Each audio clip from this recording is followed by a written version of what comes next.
Picture this. A military dining hall. The usual clatter of trays and conversation filling the air. Someone's getting coffee. Seems harmless enough, right? But what happens next will shake an entire military base to its core and end careers that took decades to build. One cup of coffee. One terrible decision, and consequences nobody saw coming. The mess hall at Camp Meridian was buzzing with the typical midday energy. Marines finishing their meals, conversations bouncing off the walls, the smell of cafeteria food hanging in the air. It was supposed to be just another ordinary afternoon on base. Then everything stopped. Captain Brennan's voice cut through the noise like a blade. Not hoost, loud but deliberately loud. The kind of volume designed to make everyone turn and look. And they did. Conversations died mid-sentence. Forks froze. All eyes shifted toward the coffee station where a woman in digital camouflage stood quietly, her uniform notably missing any rank insignia. She wasn't imposing, maybe 5'4". Dark hair, pulled back in the standard military style. Nothing about her screamed for attention. She was just standing there, hands clasped behind her back, the picture of calm composure. But Captain Brennan had decided she was a problem. You think you can just wander around here, like you own the place? His finger jabbed toward her like a weapon. When a superior officer speaks to you, you respond with proper military courtesy. Or do I need to teach you the basics? At a nearby table, Private First Class Chun leaned toward his buddy and muttered under his breath. Here he goes again, another one of his power trips. Several Marines nodded knowingly. They'd all seen this before. Captain Brennan had a reputation, and not the good kind. The woman didn't flinch. Her posture stayed relaxed, but correct. The stance of someone who'd spent years in uniform. When she finally spoke, her voice was quiet, almost gently. No, sir, that won't be necessary. You could practically see the steam coming out of Brennan's ears. Her calm response only fueled his anger. That's not how you address an officer. When I'm speaking to you, you stand at attention. Do you understand me? By now, the entire mess hall had gone silent. 60 people watching. The kitchen staff stopped prepping food and crowded around the service windows to see what was happening. Everyone knew something bad was unfolding, but nobody knew just how bad it was about to get. The woman straightened slightly, but didn't snap into the rigid attention position. Brennan was demanding. Sir, I was simply getting coffee before my next meeting. I meant no disrespect. Brennan laughed, but it wasn't a happy sound. It was harsh and mocking, echoing off the walls in a way that made people's skin crawl. Your next meeting? What meeting could someone like you possibly have that as more important than showing respect to your superiors? He stepped closer, uncomfortably close, invading her space in a way that made several onlookers shift nervously in their seats. Sergeant Tom Carter, sitting at table 7, leaned toward his companion. This isn't right. He's way out of line. But Carter didn't move to intervene. Nobody did, because everyone knew what happened to people who crossed Captain Brennan. Just 3 months earlier, Carter had watched Brennan corner Private Martinez, grab her arm, and scream in her face over a minor uniform issue. Martinez had been too scared to file a complaint. Brennan had a way of making people pay for challenging him. The woman remained airily calm, her breathing steady, despite the tension radiating through the room. Sir, I understand your concern about protocol. Perhaps we could discuss this somewhere more private. Behind that composed exterior, Major General Sarah Mitchell was mentally recording every detail of this confrontation. This toxic leadership climate was exactly what the Pentagon had sent her to evaluate, but Brennan had no idea who he was dealing with.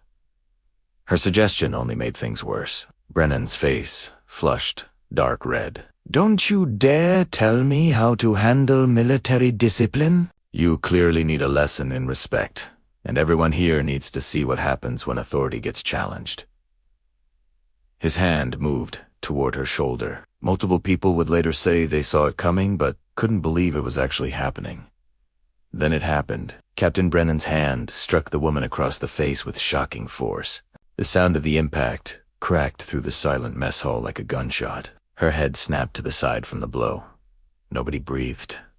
Nobody moved. The only sounds were the distant hum of the air conditioning and Brennan's heavy breathing as he stood there, chest puffed out, satisfied with his demonstration of dominance. The woman absorbed the hit without stepping back. Her hand rose slowly to touch the reddening mark on her cheek. When she looked back at Brennan, her expression remained remarkably controlled, though something had shifted in her eyes, something that made the more experienced personnel in the room suddenly sit up straighter. They recognized the look, even if they couldn't quite place why it mattered. She straightened a uniform jacket with deliberate precision, each movement controlled and purposeful. "Thank you for the demonstration, Captain. I believe that will be sufficient for now." Her voice carried no anger, no fear, just a quiet certainty that sent chills down more than one spine. People started wondering exactly who they'd just watched get struck. Staff Sergeant Carter couldn't shake what he'd witnessed. 23 years in the Corps had taught him to recognize when something was seriously wrong, and every alarm bell in his head was ringing. He found himself walking toward the base communication center, his pace quickening with each step. He burst through the door where Corporal Jackson was monitoring radio traffic. "Jackson, I need you to run a personnel check for me. Keep it quiet."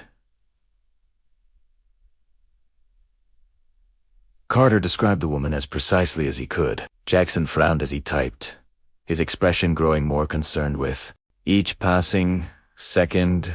After several minutes, he looked up with an expression that confirmed Carter's worst fears. "Staff Sergeant, there's a security flag on this search. I can see someone matching that description is here, but the details are restricted way above my clearance level. The file shows arrival yesterday, but everything else requires colonel-level access or higher. The authorization code traces back to Pentagon level." Carter closed his eyes and rubbed his temples.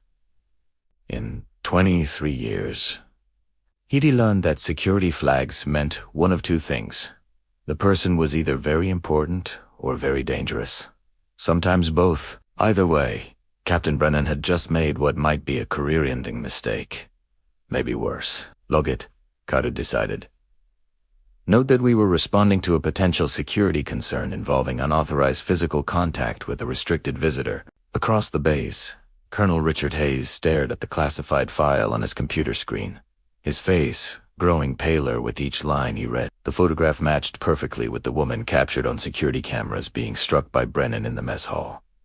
Major General Sarah Mitchell, United States Marine Corps, daughter of 4-star General James Mitchell, current chairman of the Joint Chiefs of Staff. The service record that followed read like a legend. Distinguished Service Cross, Silver Star, Purple Heart with 3 oak leaf clusters, combat tours in 3 different theaters. Hayes's hand trembled slightly as he picked up his secure phone and dialed a number he'd hoped never to use. "This is Colonel Hayes at Camp Meridian. I need to speak with General Mitchell immediately regarding his daughter." The voice that answered was crisp and efficient. Within 30 seconds, a new voice came on the line, a voice that commanded instant attention from anyone in uniform. "This is General Mitchell. Colonel, I understand there's been an incident involving my daughter."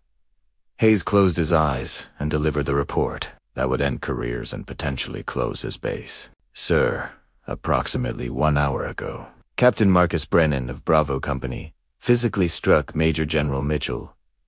In our mess hall, the assault was witnessed by approximately 60 personnel and captured on security cameras."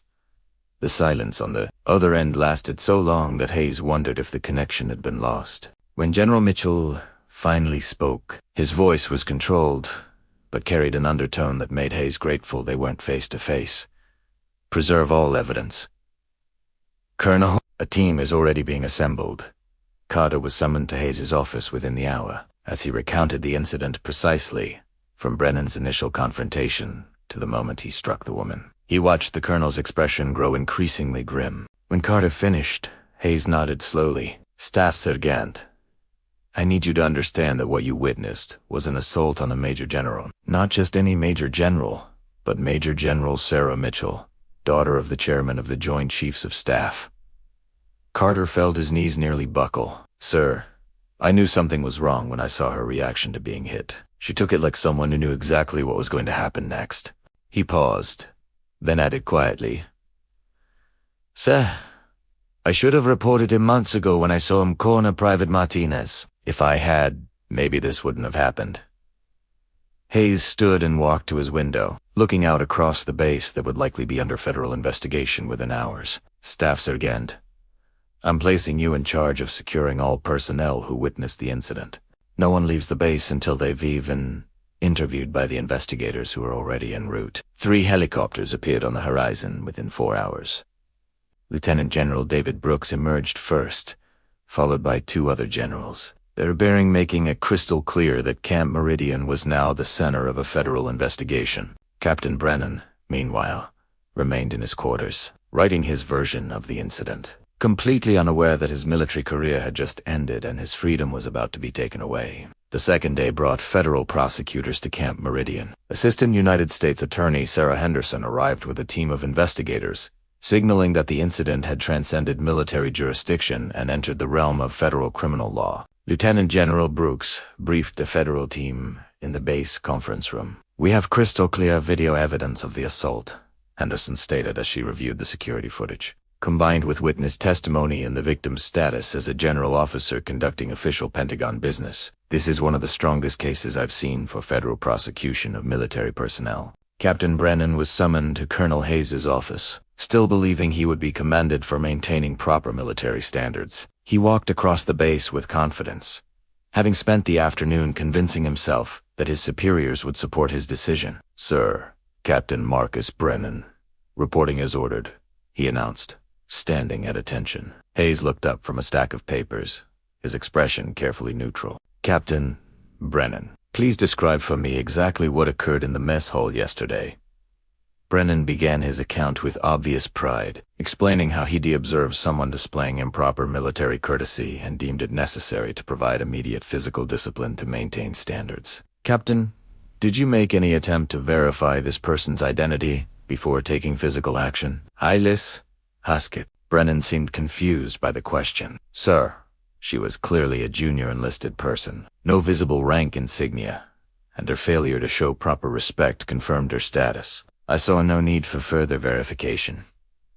Hayes stood and walked to his window where 3 helicopters were visible on the landing pad. "Captain, I need you to understand something very important. The person you struck in the mess hall was not a junior enlisted soldier. She was Major General Sarah Mitchell, daughter of General James Mitchell, chairman of the Joint Chiefs of Staff."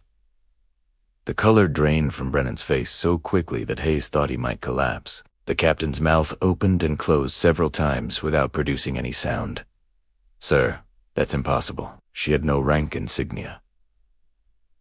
She didn't identify herself." "How was I supposed to know?" "Captain, ignorance is not a defense for assaulting a general officer," Hayes replied coldly. "The fact that you failed to verify her identity before taking physical action only compounds the severity of your offense. On the 3rd day, General James Mitchell himself arrived with the Marine Commandant and Army Chief of Staff. 6 generals on a small base represented unprecedented attention that sent shockwaves through the entire military community. The investigation that followed revealed systemic failures that extended far beyond one captain's catastrophically poor judgment. Corporal Jackson pulled up communications logs showing multiple unreported complaints about Brennan over 6 months. Private Martinez was interviewed, describing through tears how Brennan had grabbed her arm 3 months earlier and screamed about her uniform. "I wanted to file a complaint," she testified, tears streaming down her face, "but everyone said he would destroy my career if I reported him officially." The investigation team discovered that Colonel Hayes had counseled Brennan informally after each incident instead of pursuing formal disciplinary action. Hayes had believed Brennan's combat record outweighed his garrison behavior issues, a decision that now appeared catastrophically wrong. Lieutenant General Brooks delivered the relief order with military precision. "Colonel Ayles, you are hereby relieved of command of Camp Meridian, effective immediately. Due to loss of confidence in your ability to command, you will remain under investigation for potential federal charges related to negligent supervision." Hayes stood in his office for the last time, removing his personal items while military police supervised. 22 years of service, ending in disgrace because he had failed to stop a pattern he knew was dangerous. Colonel Rebecca Walsh arrive by helicopter within 2 hours, bringing with her a reputation for strict discipline and zero tolerance for misconduct. Federal marshals arrested Brennan shortly after, handcuffing him and loading him into a transport vehicle while base personnel watched in stunned silence. General Mitchell requested a private meeting with Brennan before the federal authorities took custody. The brief encounter in the conference room was devastating. "Captain Brennan," the chairman said, his voice carrying absolute authority, "you didn't just assault my daughter while she was conducting official duties. You attacked the institutional authority of every officer in uniform. Your ignorance of her identity is irrelevant. You failed to verify before taking physical action. You violated every principle of military leadership and honor." 6 months later, the federal courthouse in downtown Washington was packed with military personnel as Captain Marcus Brennan received his sentence. The judge's words echoed through the courtroom and across the military community. "Captain Brennan, you have been found guilty on all federal charges, including assault on a federal officer and deprivation of rights under color of authority." The evidence presented during this trial demonstrates a pattern of aggressive behavior that culminated in an unprovoked attack on a general officer conducting official duties.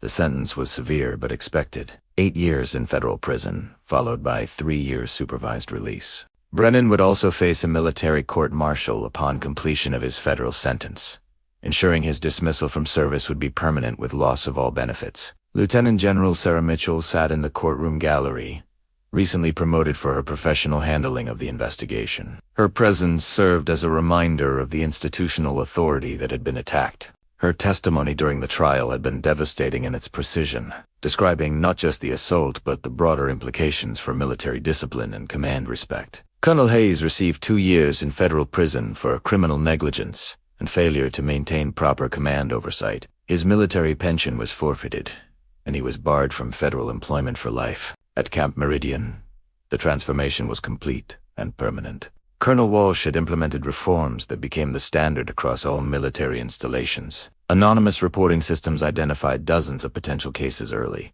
preventing escalation to criminal behavior. Sergeant Carter was promoted to gunnery sergeant and became the senior enlisted advisor for command climate issues. He carried the weight of knowing he could have prevented this by reporting Brennan months earlier, and he used that knowledge to ensure others wouldn't make the same mistake. The mess hall where the assault occurred was renovated and now displayed a plaque commemorating the importance of military discipline and respect for authority. During Walsh's first formation as commander, troops witnessed immediate culture change as she demonstrated new reporting protocols and made clear that aggressive behavior would result in immediate investigation and removal. Years later, military academies taught this case as a textbook example of how one moment of poor judgment destroyed careers but reformed an entire culture. Brennan's 8 years in federal prison served as a permanent reminder that military authority demanded respect, and that those who violated that principle would face the full weight of both military and civilian justice. One cup of coffee, one terrible decision, and consequences that rippled through an entire institution. Because sometimes the person you think has no power is actually the one person you should never have crossed.